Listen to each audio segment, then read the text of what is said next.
جب کسی مریض پر یہ 6 علامات ظاہر ہو جائیں تو سمجھ جاؤ کہ وہ 24 گھنٹے کے اندر اندر مر جائے گا۔ وہ فقط ایک دن کا مہمان ہے یا اس سے بھی کم کا ہے، وہ ایک دن سے زیادہ زندہ نہیں رہے گا۔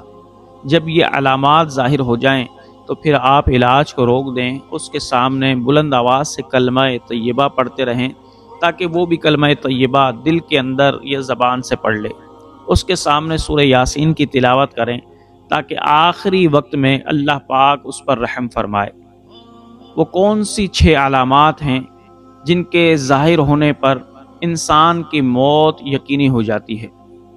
ایک شخص حضرت علی رضی اللہ تعالیٰ عنہ کی بارگاہ میں گیا اور کہنے لگا، اے علی، آپ علم کا دروازہ ہیں، آپ نے نبی پاک صلی اللہ علیہ وسلم سے براہ راست علم حاصل کیا ہے، اور مجھے امید ہے کہ میں آپ سے جو سوال کروں گا آپ مجھے اس سوال کا تسلی بخش جواب دیں گے۔ حضرت علی نے فرمایا، اے میرے بھائی، اگر مجھے علم ہوا تو میں ضرور تجھے وہ بات بتلا دوں گا۔ تو وہ شخص کہنے لگا، نہیں، میرا حسن ظن کہتا ہے کہ آپ کو اس سوال کا جواب آتا ہوگا۔ حضرت علی نے فرمایا، پھر پوچھو کون سا سوال ہے؟ وہ شخص کہنے لگا، اے علی، انسان کب مرتا ہے اور اس کی علامات کیا ہیں؟ حضرت علی نے مسکراتے ہوئے جواب دیا کہ میرے بھائی، موت کا حقیقی علم تو اللہ تبارک و تعالیٰ کو ہے، کیونکہ غیب کا علم وہی جانتا ہے۔ البتہ میں تجھے موت کی علامات بتا سکتا ہوں کہ جب یہ علامات ظاہر ہو جائیں کسی مریض پر تو سمجھ جانا کہ وہ اب مر جائے گا، بچے گا نہیں۔ تو وہ شخص کہنے لگا، اے علی، اچھا وہ علامات ہی آپ بتا دیجئے۔ تو حضرت علی نے فرمایا، جب 6 علامات آپ کسی مریض پر دیکھو تو سمجھ جانا کہ اب یہ کچھ ہی دیر کا مہمان ہے، یہ ایک دن کے اندر اندر مر جائے گا۔ پہلی علامت یہ ہوتی ہے کہ اس کا دماغ کام کرنا چھوڑ جاتا ہے۔ جب دماغ کام کرنا چھوڑتا ہے تو وہ جسم بھی دماغ ہی سے چلتا ہے، تو اس کی وجہ سے دماغ کی وجہ سے جسم بھی مفلوج ہو جاتا ہے۔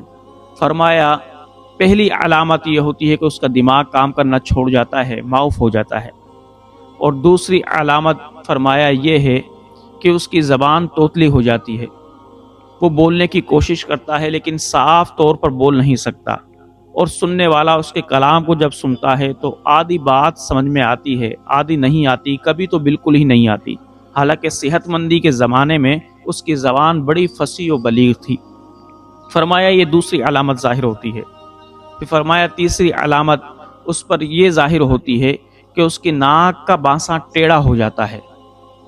پھر فرمایا چوتھی علامت اس پر یہ ظاہر ہوتی ہے کہ اس کا سانس اکھڑ اکھڑ کر آنے لگتا ہے۔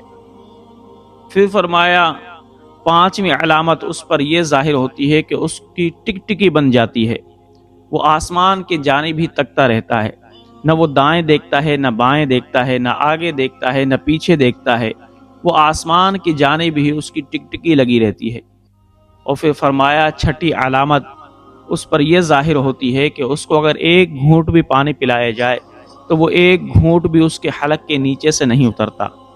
حالانکہ نبی پاک صلی اللہ علیہ وسلم نے فرمایا، نزا کی تکلیف میں کسی بھی نزائے کو اتنی پیاس لگتی ہے کہ اگر 7 سمندر کا پانی بھی پلا دیا جائے تو اس کی پیاس نہیں بجھتی، لیکن اتنی پیاس کے عالم میں بھی اس نزا کے تکلیف والے شخص کو اگر آپ ایک گھونٹ بھی پانی پلائیں گے تو وہ پانی حلق میں نہیں اترے گا بلکہ منہ سے باہر ہی نکال دے گا۔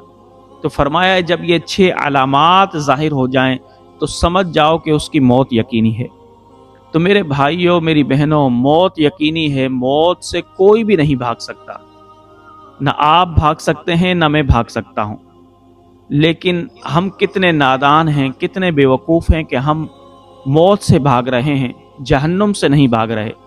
موت سے بچنا چاہتے ہیں، جہنم سے نہیں بچنا چاہتے، حالانکہ ہم جہنم سے تو بچ سکتے ہیں، موت سے نہیں بچ سکتے۔ عذاب قبر سے تو بچ سکتے ہیں، موت سے نہیں بچ سکتے۔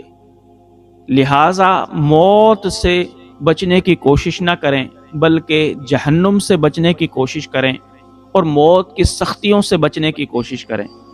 موت کی سختیوں سے آپ کب بچ سکیں گے کہ جب آپ دنیا کے اندر رہ کر اللہ رب ذوالجلال کی اطاعت کریں گے، مالک کائنات کی فرمانبرداری کریں گے، اللہ رب ذوالجلال کے فرائض کو ادا کریں گے،